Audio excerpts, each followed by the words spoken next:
Setting getting के धंधे में नेता जो कि नीतीश जी के करीबी हैं, वैसे कुछ नेता, अफसर और 2-3 शिक्षक, कोचिंग संचालक शामिल हैं। तो ये सुधीर कुमार जी एफआईआर दर्ज कराना चाहते हैं नीतीश कुमार जी पे और कुछ उनके करीबी लोगों पे, तो इसलिए एफआईआर दर्ज नहीं हो रहा है। और हम लोग जब पेपर लीक के खिलाफ आंदोलन करते हैं, धांधली के खिलाफ आंदोलन करते हैं और प्रतियोगी परीक्षा में पारदर्शिता लाने की मांग को लेकर आंदोलन करते हैं, तो हम लोगों पर लाठीचार्ज करवाया जाता है और मेरे ऊपर फर्जी मुकदमा डाल के 15 दिनों के लिए मुझे जेल भेज दिया जाता है। नमस्कार, मैं हूं राजमोहन तिवारी और आप जुड़ चुके हैं लाइव बिहार के साथ। बिहार एसएससी के पूर्व अध्यक्ष और वरिष्ठ आईएएस अधिकारी सुधीर कुमार शनिवार को गर्दनीबाग SC/ST थाने पहुंचे थे कई बड़े नेताओं अधिकारियों पर एफआईआर कराने के लिए, जिसमें बिहार के मुख्यमंत्री नीतीश कुमार, आईपीएस मनु महाराज के साथ अन्य कई अधिकारी और नेताओं के नाम शामिल हैं। जालसाजी और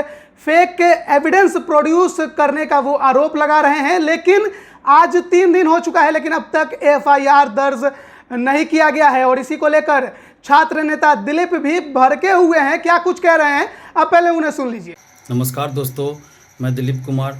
दोस्तों, बिहार के प्रतियोगी परीक्षाओं में धांधली, पेपर लीक और सेटिंग का धंधा बड़े व्यापक पैमाने पर चल रहा है और ये बात मैं कई बार बोल चुका हूँ कि इस सेटिंग गेटिंग के धंधे में नेता जो कि नीतीश जी के करीबी हैं, वैसे कुछ नेता, अफसर और 2-3 शिक्षक, कोचिंग संचालक शामिल हैं।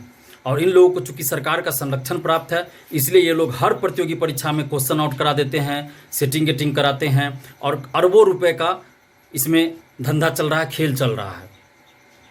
और अभी आप देख रहे होइएगा कि पिछले 4-5 दिन से एक मामला चल रहा है कि बीएसएससी के पूर्व अध्यक्ष सुधीर कुमार, जो कि मुख्य सचिव रैंक के आईएएस अधिकारी है और वर्तमान में वो बिहार सरकार में कार्यरत भी हैं, उनका एफआईआर दर्ज नहीं किया जा रहा है।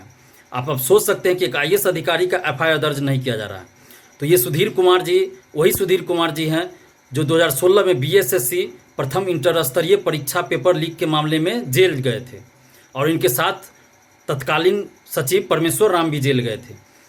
तो ये सुधीर कुमार जी एफआईआर दर्ज कराना चाहते हैं नीतीश कुमार जी पे और कुछ उनके करीबी लोगों पे, तो इसलिए एफआईआर दर्ज नहीं हो रहा है। तो ये मामला गंभीर है। चूँकि मामला गंभीर इसलिए है क्योंकि ये पेपर लीक से जुड़ा हुआ मामला है और सुधीर कुमार जी उन लोगों पे एफआईआर दर्ज कराना चाहते हैं जो इस पेपर लीक में किसी न किसी रूप में संलिप्त थे, तो एफआईआर दर्ज इनका नहीं लिया जा रहा है। और हम लोग जब पेपर लीक के खिलाफ आंदोलन करते हैं, धांधली के खिलाफ आंदोलन करते हैं और प्रतियोगी परीक्षा में पारदर्शिता लाने की मांग को लेकर आंदोलन करते हैं, तो हम लोगों पर लाठीचार्ज करवाया जाता है और मेरे ऊपर फर्जी मुकदमा डाल के 15 दिनों के लिए मुझे जेल भेज दिया जाता है। और एक आईएएस अधिकारी जब एफआईआर दर्ज कराना चाहते हैं तो उनका एफआईआर दर्ज नहीं हो रहा है। तो आप सोच सकते हैं कि बिहार में कैसा कानून का राज है, बिहार में कैसा सुशासन है। अगर बिहार में कानून का राज होता, सुशासन होता, तो एक आईएएस अधिकारी का एफआईआर दर्ज किया जाता। चाहे वो एफआईआर किसी के भी खिलाफ कराने जा रहे हों, उनका एफआईआर दर्ज होना चाहिए था। लेकिन क्या नीतीश जी के करीबी लोगों के खिलाफ एफआईआर दर्ज होगा तो एफआईआर नहीं लिया जाएगा थाना के द्वारा? तो ये कैसा कानून का राज हुआ, कैसा सुशासन हुआ?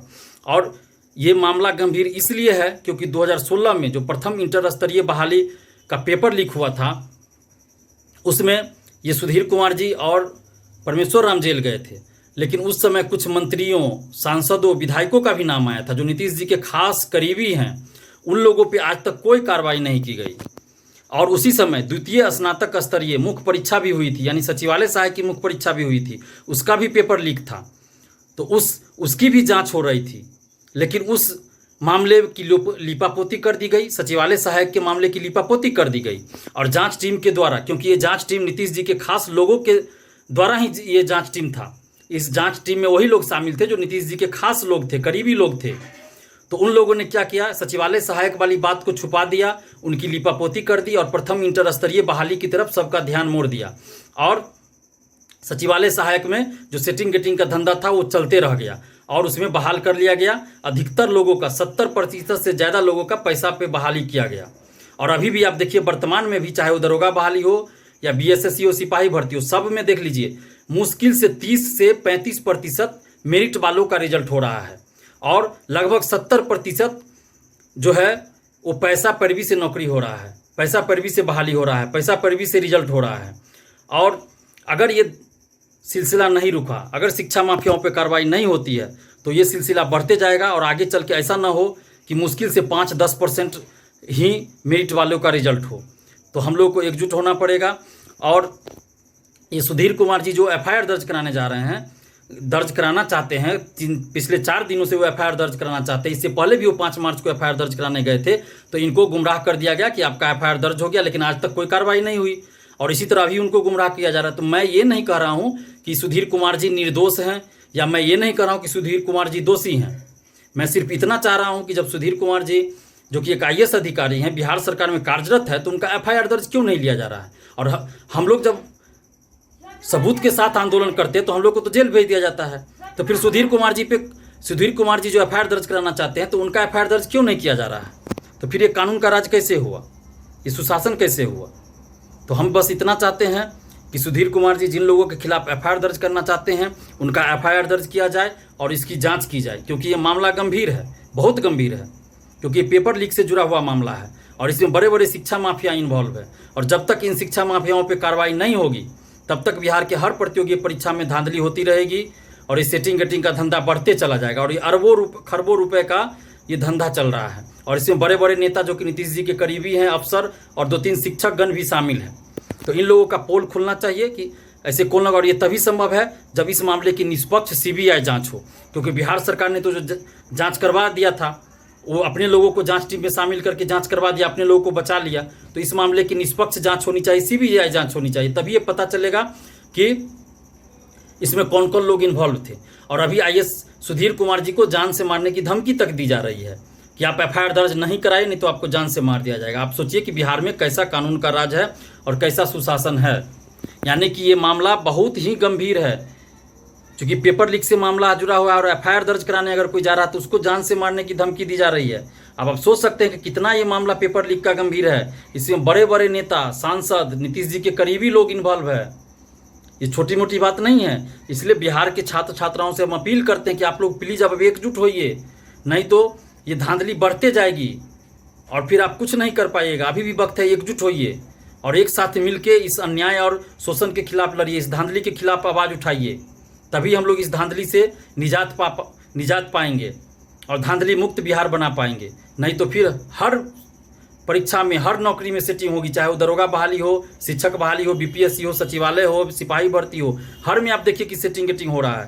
तो ये तभी रुकेगा जब हम लोग एकजुट होंगे। सभी बिहार के छात्र छात्राएं एकजुट होकर इस लड़ाई को आगे तक ले जाएंगे। शिक्षा माफियाओं के खिलाफ एक सख्त जंग का ऐलान करेंगे और सख्त जंग लड़ेंगे, तभी ये संभव हो पाएगा। नहीं तो सरकार ऐसे कुछ करने वाली है नहीं। तो प्लीज़ सबसे पहले एकजुट होइए और सरकार से हम मांग कर रहे हैं कि सुधीर कुमार जी जो एक IAS अधिकारी हैं, मैं ये नहीं कह रहा हूँ कि वो दोषी हैं या निर्दोष हैं, मैं ये नहीं कर रहा हूँ, लेकिन चूंकि उनको जान का खतरा है, उनको सुरक्षा मुहैया कराई जाए और वो जिन लोगों के खिलाफ एफआईआर दर्ज करना चाहते हैं उनका एफआईआर दर्ज हो और उस पर जाँच हो। धन्यवाद। जय हिंद। तो अभी आप सुन रहे थे छात्र नेता दिलीप को, जिनका यह कहना था कि कोई भी वरिष्ठ IAS अधिकारी एक एफआईआर कराने जाता है, लेकिन उसका एफआईआर दर्ज आखिर क्यों नहीं किया जा रहा है। सवाल बड़े गंभीर खड़े हो रहे हैं कि आखिरकार एफआईआर करने में देरी क्यों की जा रही है। विपक्ष तो ये भी आरोप लगा रहा है कि जो सबूत हैं, अब लीपापोती का कार्यक्रम तेजी से आगे बढ़ा दिया गया है और इसी मामले को लेकर बिहार में राजनीति भी गर्म है। बिहार के सहयोगी, जो सरकार में सहयोगी दल है हिंदुस्तानी अवाम मोर्चा, उसके राष्ट्रीय अध्यक्ष जीतन राम मांझी का भी ये कहना है कि कोई भी अगर व्यक्ति, वो आम आदमी हो या फिर वरिष्ठ IAS अधिकारी, अगर एफआईआर किसी के खिलाफ कराने जाता है तो एफआईआर जरूर होनी चाहिए। लेकिन अब तक 3 दिन बीत जाने के बाद भी इस मामले पर कोई कार्रवाई होते नजर नहीं आ रही है। वही पटना के SSP जो हैं उपेंद्र शर्मा, उनका कहना है कि इस मामले पर अभी स्टडी किया जा रहा है। अब पता नहीं और कितने दिन तक स्टडी चलेगा, लेकिन एक बात तो साफ है कि बिहार SSC का जो मामला है, जो पेपर लीक का मामला था, ये मामला उसी से लगभग जुड़ा हुआ नजर आ रहा है। हालांकि इस पर अभी भी वरिष्ठ IAS अधिकारी सुधीर कुमार खुलकर कुछ बोलने से बचते ही नजर आ रहे हैं। उनका कहना है कि जब तक एफआईआर दर्ज नहीं हो जाता तब तक वो कोई भी प्रतिक्रिया देने की स्थिति में अभी नहीं है। अब देखना है कि क्या कार्रवाई आगे होती है। आप बने रहिए लाइव बिहार के साथ, तमाम अपडेट हम आप तक लगातार पहुंचा रहे हैं। आप सभी का बहुत बहुत धन्यवाद।